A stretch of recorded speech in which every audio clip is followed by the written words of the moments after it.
Eugene Khrushchev asked former intelligence officer Colonel Lev Korolkov, an Afghan war veteran, for his views on the Soviet invasion and its consequences. What is your assessment of the Soviet military campaign in Afghanistan? Then, 30 years ago, and now? My personal view hasn't changed much. I believe at the moment the decision was fairly thought through and rational. Until the end, we got along well with the Afghans. There wasn't any tragedy. The task of the military forces is to fight. Despite all the negative issues, by the time we were withdrawing, our army was the best prepared to fight a war in any conditions. And all our tasks and battle operations were performed successfully. We didn't solve the global problem, and we couldn't have. It was impossible. But from a military point of view, it was all performed adequately. And we also cooperated well.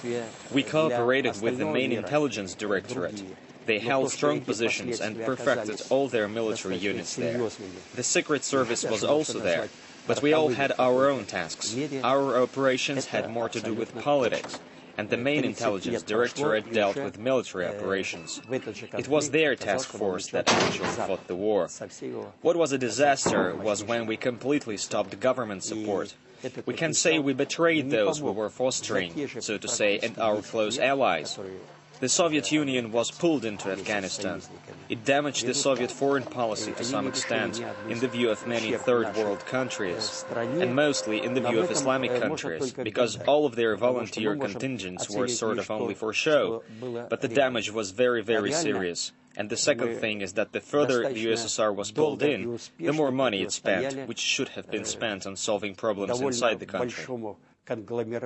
What are the most important consequences today of the Soviet military campaign then, 30 years ago?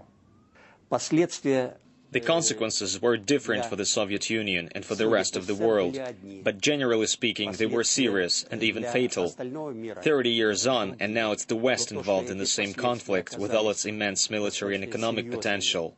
The US and its allies have been fighting for a long time in Afghanistan, and not a single problem has been solved. Afghan war veteran Colonel Lev Korolkov speaking there to RT's military analyst Eugene